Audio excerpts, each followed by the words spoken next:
नमस्कार, प्रणाम इंडिया में आपका स्वागत है। मैं हूं प्रेम कुमार। बिहार में जातीय जनगणना के आंकड़े जारी हो गए हैं। नीतीश कुमार और लालू प्रसाद जी के बीच में जो लगातार मुलाकातें हो रही थी, उसके नतीजे सामने आ गए हैं।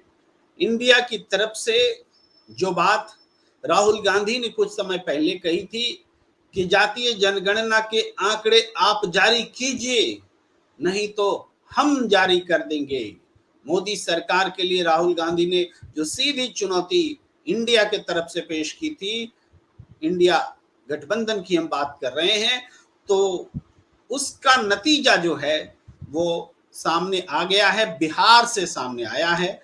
ये देश का जातीय जनगणना और उसके आंकड़े नहीं है। आपको पता है कि बिहार की सरकार ने, नीतीश कुमार की सरकार ने जातीय जनगणना शुरू कराई थी। अदालत में भी मामले गए और उसके बाद ये जातीय जनगणना पूरी होकर रखी हुई थी और उसके आंकड़े को नीतीश कुमार ने जारी कर दिया है। 2024 के लोकसभा चुनाव का सबसे बड़ा मुद्दा आ गया है और ये ब्रह्मास्त्र जो है इंडिया की तरफ से चल दिया गया है। आप जानते हैं, मैं ब्रह्मास्त्र का इस्तेमाल इसलिए कर रहा हूं क्योंकि ब्रह्मास्त्र आमतौर पर फेल नहीं होता, जाया नहीं जाता। उसकी दिशा इधर उधर भले हो सकती है, लेकिन ब्रह्मास्त्र तो ब्रह्मास्त्र होता है। भारतीय सियासत में जातीय जनगणना के आंकड़े क्यों ब्रह्मास्त्र होंगे, हम इसकी चर्चा बिहार से ही शुरू करेंगे। लेकिन इस पर जो प्रतिक्रिया देते हुए तेजस्वी यादव ने कहा है कि बिहार ने एक बार फिर देश का नेतृत्व किया है। अब पूरे देश में जातीय जनगणना लागू होगी और बिहार ने इसका आगाज कर दिया है। कितना सही कह रहे हैं या कितना अहम है जातीय जनगणना देश की सियासत के लिए, इसको समझने से पहले हम चाहते हैं कि आपके सामने वो तस्वीर रख दें कि जातीय जनगणना के आंकड़े क्या हैं। ये है जातीय जनगणना के आंकड़े। इस जनगणना के आंकड़े पर अगर हम नजर डालें तो हम आपको इस बारे में दिखा रहे हैं कि पिछड़ा वर्ग यानी ओबीसी, बीसी बल्कि पिछड़ा वर्ग इसकी संख्या 3.5 करोड़ से ज्यादा है। 3,54,63,936, प्रतिशत में 27.12। अत्यंत पिछड़ा वर्ग एक्सट्रीम जैसे पिछड़ा बोलते हैं, उसी तरीके से ईबीसी बोलते हैं, एक्सट्रीम बैकवर्ड क्लास। तो वो है 4,70,80,514 और प्रतिशत है 36% से ज्यादा।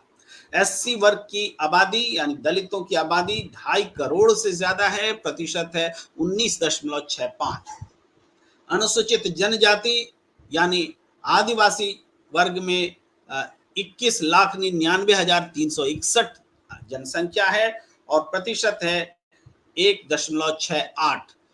अनारक्षित अनरिजर्व्ड कैटेगरी में 2,02,91,679 लोग आते हैं और यह प्रतिशत 15.52 होता है। कुल मिलाकर 100%। ये आंकड़े जो हमने दिखाए, ये आंकड़े भारत, और मैं इस आंकड़े को एक बार फिर दूसरे तरीके से आपके पास लाऊंगा। पहले मैं इसे हाइड कर लूं।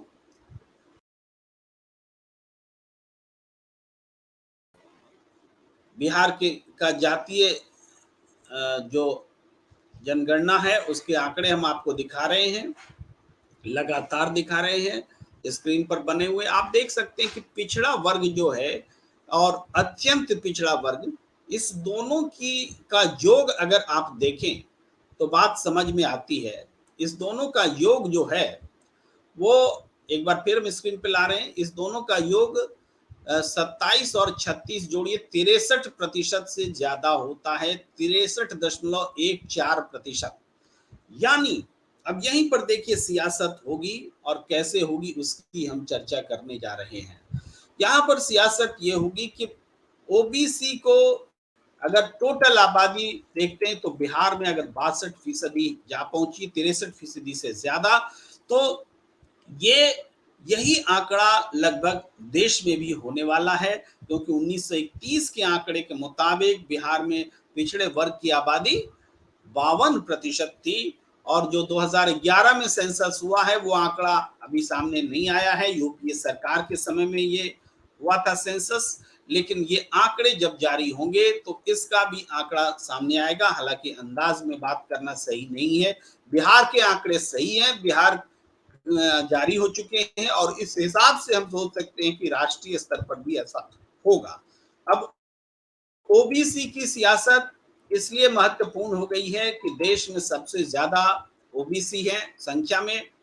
नरेंद्र मोदी जी भी ओबीसी से आते हैं, जब मुख्यमंत्री थे तब उनकी जाति को ओबीसी में डाल दिया गया था, और उसके बाद नीतीश कुमार भी ओबीसी से आते हैं। ओबीसी के को लेकर राजनीति भी हुई है।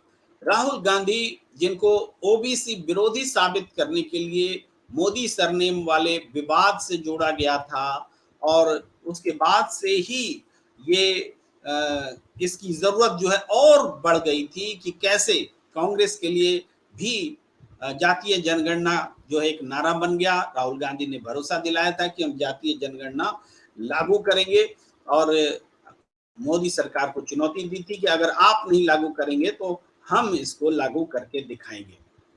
तो इस तरीके से देखा जाए तो कुल मिलाकर के बिहार की आबादी 13 करोड़ 7 लाख है, और उसमें से ओबीसी की आबादी 27.13% है, और ईबीसी की आबादी उसको भी अगर जोड़ लें तो ये आबादी 63% से ज्यादा हो जाती है।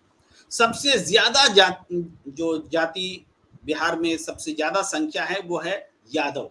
यादव की संख्या 14.27% है। ये एक महत्वपूर्ण आंकड़ा है।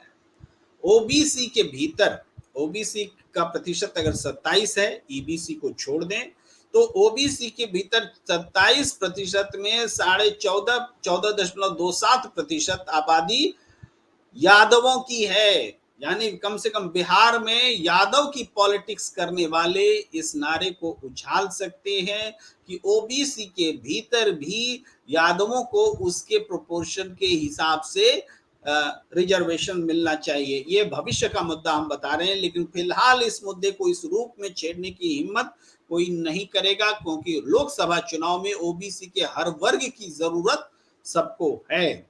और ओबीसी की सियासत करने के लिए जो इंडिया ने जो ब्रह्मास्त्र छेड़ा है, इसका जवाब देना भारतीय जनता पार्टी के लिए बहुत मुश्किल होने वाला है।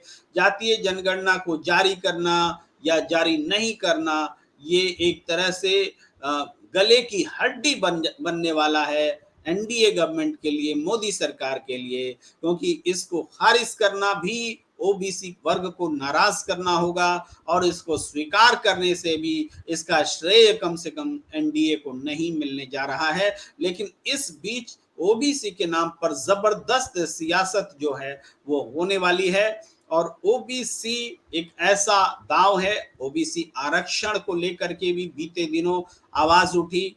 महिला आरक्षण बिल जो लाया गया उससे भी इस जातीय जनगणना का सीधा संबंध है, क्योंकि महिला आरक्षण बिल प्रतिनिधित्व में नारी वंदन अधिनियम जो है, नारी शक्ति वंदन अधिनियम, उस अधिनियम के तहत जब चुनाव होंगे तो विधानसभा और लोकसभा में 33% महिलाओं को आरक्षण मिलेगा।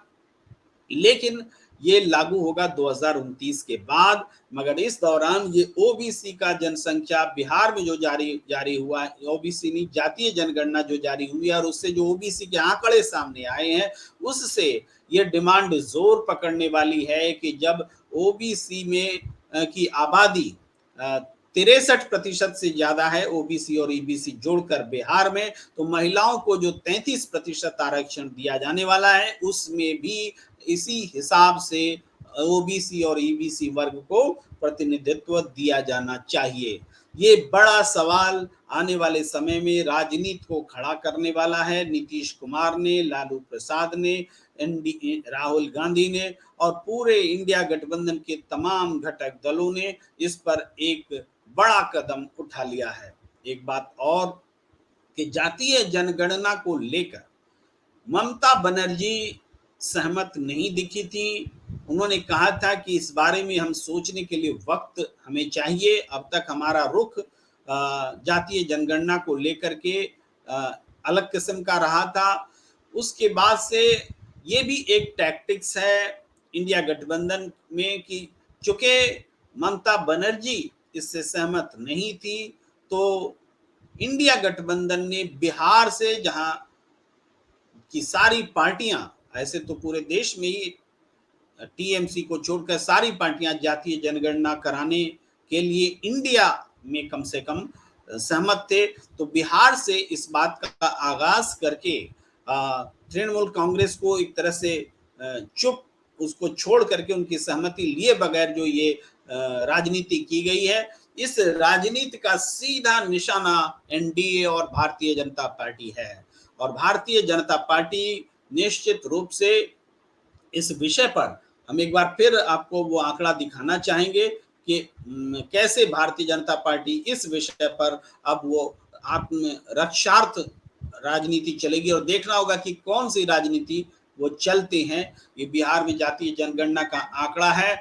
नीतीश कुमार ने बड़ा दांव खेला है।